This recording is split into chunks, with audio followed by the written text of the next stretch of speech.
This is the 16th axiom, executive axiom. And this one I called organizational decay is inevitable. It's just what happens in organizations. And there's two types of decay. One is organizational entropy, and the other is organizational atrophy. And this is something that's different than errors of omission and commission. I'll talk about those next week. But let's just kind of walk through what these are. Um, Here's the definitions. Organizational entropy is a natural tendency of a system to become disordered, just over time, resulting in loss of efficacy and productivity. And so that's really what organizational entropy is. And then organizational atrophy is a little bit different. It is the gradual decline of an organization over time as a result of neglect, complacency, or a failure to adapt to your surroundings and your environment type of thing. And, you know, these definitions, it may not still be clear to you, and I understand that. And I don't think it's necessary that people know the operational definitions of each of these just to know that they exist in their organization. That these are things that are constantly going on, and they do have similarities, the entropy and atrophy in an organization, but there are some distinct differences. So, more simply, entropy refers to the natural tendency of a system to become disordered, and atrophy refers to a decline in the performance and effectiveness of an organization due to a failure to adapt to changing circumstances. And now I don't get stuck in what those two operational definitions are. That's why I call it just decay. And if it's important to you to know what those operational definitions are, then there you go. But the important thing is, what are you doing about them? If they exist in every organization, uh, whether you use specific definitions or not, or the umbrella word decay, um, I think what's important is how are you mitigating that? And uh, for so what allows these things to happen? Well, one is a lack of innovation. There's, especially with the large organizations that I've worked with, there's large bureaucracies in the organization, and then there's the inability to adapt or just to resist change. That's going on, and change.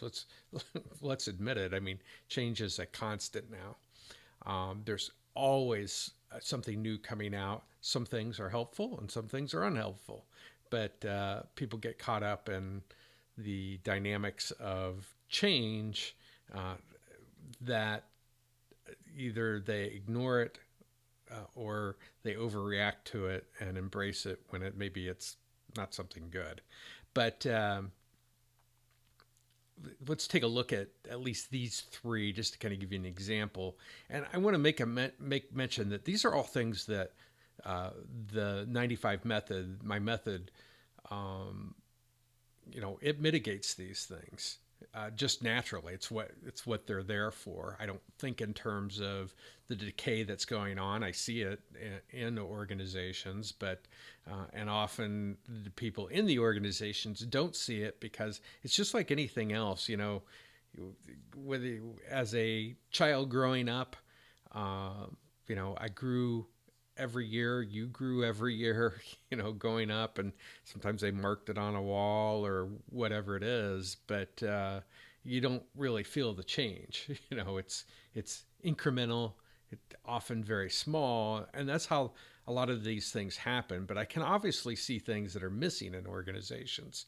So If you lack innovation, then you need an innovation pipeline. You need a method for innovating. That's part of what is in the 95 method. You don't have to go through, you know, it's unbelievable what people have done with innovation as far as making something really rather simple and then making it a lot more complicated.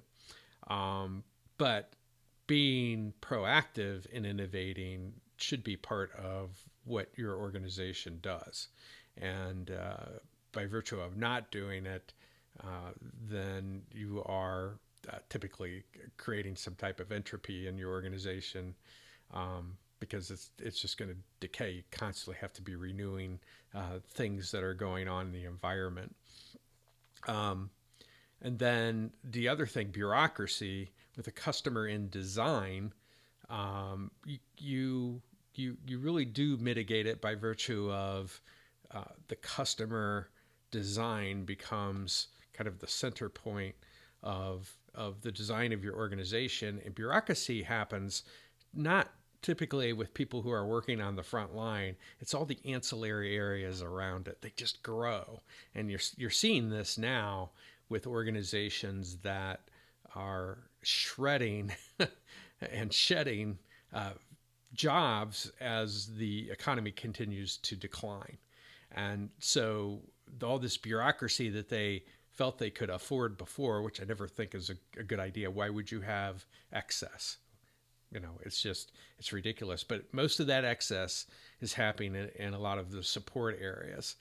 Yet I still see many organizations, and this is one of the conundrums of organizations, is they cut the people that they need that create value for customers because they're on the front line, and we can always get another one of those. But that IT person that I have redundancy of 10x, I need those people. But then when the economy starts to slide, then you start to realize that you may have to cut frontline people, but in essence, a lot of it is in support areas. But they always look to the front line first, the people interacting with customers. Cut those people, and not the people that are supposed to be helping enable the people on the front line create value for customers. And then the third one that I thought I'd use as an example is, adaptability and resistance to change. And often executives will look at the people, that they're working with, and especially frontline people, that they're not adaptable. They've got all these support areas telling them what to do and all these types of things. And I just don't see that design working very well. If they haven't done the job, just because you're in IT and you know how to code doesn't necessarily mean you understand the interactions between the customer and your organization. And you shouldn't, and these are people that there's a combination of reasons why they shouldn't dictate to the front line what they should be doing, whether it's finance or IT or any other, or even HR. They've grown beyond where they're helpful at this stage. But,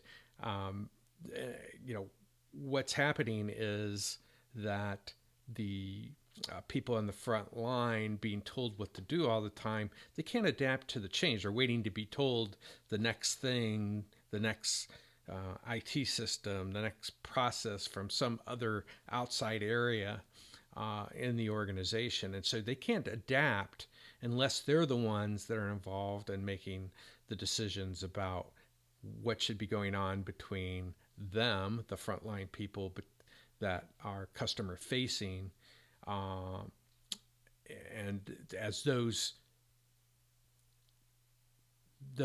needs of customers change, if they're the ones involved in the decision making, they'll adapt. But they can't adapt when they're constantly being dictated to about what they should be doing. And the other thing that creates is this resistance to change. Why are you resistant to change? Well, you're telling me what to do about my work, and you've never answered a phone call or gone face to face with a customer. So it's really important for You can't bring the organization along, especially frontline people, if they're being dictated to. And that's why the knowledge that they have from working with customers, sales, customer service, um, technicians, if you have technicians in your organization that go and have to wire something, or put in cable or whatever it is, they're going to where customers. Those are the people that can tell you everything you need to know about what types of things are going on in real time. And if they're not involved in the decision making process, or really have the control over the decision making process about their own work, then what they wind up doing is, it's outsourced. They just, okay, well, this is the way our organization is set up. Some people will resist, because they said, if this person doesn't know what they're talking about, they haven't answered a phone call. They don't know what customers want. And that's why the development of the customer creed that I have in my system is so important, is that, that's developed by listening to the interactions between the customer and the customer facing people within the organization. So 2 types of organizational decay. There's organizational entropy, organizational atrophy.